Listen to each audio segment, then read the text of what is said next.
जय माता दी। आप सभी को नवरात्रि की हार्दिक हार्दिक शुभकामनाएं। आज नवरात्रि का प्रथम दिवस है और प्रथम दिवस के दिन माता शैलपुत्री की पूजा की जाती है।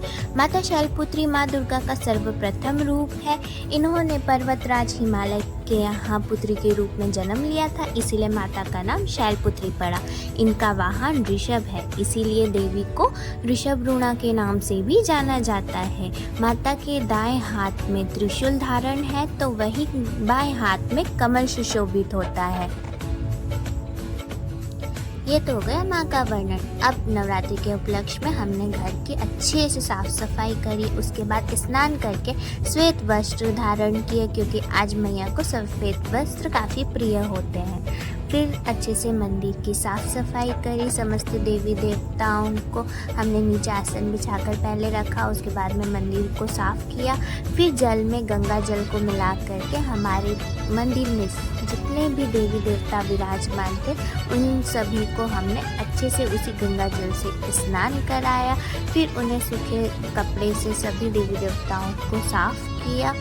उसके बाद में जो भी गंगा जल शेष बच गया था उसे मैंने फिर मंदिर में डाला और अपने हाथों से मंदिर की अच्छी सी सफाई करी। फिर लाल स्वच्छ वस्त्र मैंने मंदिर में बिछाया और समस्त देवी देवताओं को उनके स्थान पर रख दिया।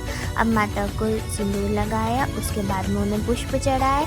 पुष्प में माता को आज के दिन श्वेत पुष्प चढ़ते हैं, क्योंकि माँ को सफ़ेद चीज़ें बहुत पसंद है। और साथ ही साथ श्वेत कच्चा सूत भी चढ़ाया जाता है माँ को आज। तो देखिए मेरी माता कितनी सुंदर लग रही हैं। उसके बाद हमने जौ के लिए तैयारी करी। तो हमने दीप में सबसे पहले माटी लेकर जौ डाला, फिर माटी लेकर के जौ डाला, अच्छे से जौ को लगा दिया। जौ की भी हमारी हिंदू धर्म में अलग ही मान्यता है। जौ को माता अन्नपूर्णा का प्रतीक माना जाता है, इसीलिए हम लोग जौ लगाते हैं और इनसे 9 दिन तक हम देखभाल करते हैं।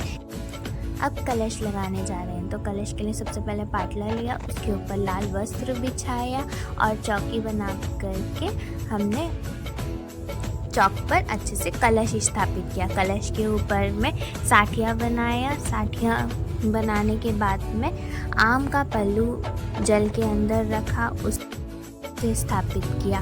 कलश की हमारे हिंदू धर्म में काफ़ी ज़्यादा मान्यता है। कलश को विष्णु देव का प्रतीक माना गया है और साथ ही कोई भी शुभ काम करने से पहले हम कलश की स्थापना ज़रूर करते हैं, क्योंकि हम किसी भी देवी देवताओं को आमंत्रित करते हैं तो हम कलश ज़रूर लगाते हैं, क्योंकि कलश के द्वारा ही हम उन्हें आमंत्रित करते हैं। इसीलिए हर शुभ काम में हम कलश लगाते हैं। और साथ ही साथ नवरात्रि में कलश और जौ ये दोनों को साथ में लगाने की मान्यता है। अब यहाँ पर हम जौ में लच्छा बांध करके जौ में जल डालेंगे। सुबह में ही हमने हमारी कलश की स्थापना कर ली थी, तो यहाँ पर हमारा कलश स्थापना पूर्ण होता है। उसके बाद हमने माँ को भोग लगाया। आज के दिन माँ को ज़्यादातर भोग में श्वेत चीज़ें ही लगती है, जैसे कि घी, दूध, बताशे, लौंग, शहद, केला या कोई भी फल। तो इनमें से आप कोई भी चीज़ें माँ को भोग लगा सकते हैं। आज हमने भोग में लगाया था केला, शहद, घी और दूध और लौंग। तो हमने 5 चीज़ें माँ को चढ़ाई थी। अब यहाँ हम माँ को भोग लगा रहे हैं और भोग लगाने के बाद हमने माता को अगरबत्ती दिखाई, उसके बाद में दीप जलाया और साथ ही साथ माता की आरती करी। तो सबसे पहले आरती में हमने गणपति बप्पा की आरती करी थी, क्योंकि कोई भी शुभ काम करने से पहले हम गणपति बप्पा को ही याद करते हैं। तो पहले गणेश जी की आरती करने के बाद हमने माता रानी की आरती करी और आरती पूर्ण होने के बाद हम सभी ने माँ का ध्यान किया और उन्हें हमारे घर आमंत्रित किया कि आइए हमारे यहाँ विराजमान होइए। उसके बाद में समस्त देवी देवताओं को हाथ जोड़ करके उनसे प्रार्थना करके हमने आज हमारी सुबह सुबह नवरात्रि का पूजन पूर्ण किया। तो इस तरह से हमने हमारी कलश स्थापना की और माता रानी को निमंत्रित किया। उसके बाद आज सभी का व्रत था, तो हम सभी ने साबूदाने की खिचड़ी खाई, साथ ही दही और चिप्स लिए। उस घर के ही बने चिप्स खाए और ये देखिए हमारा मंदिर।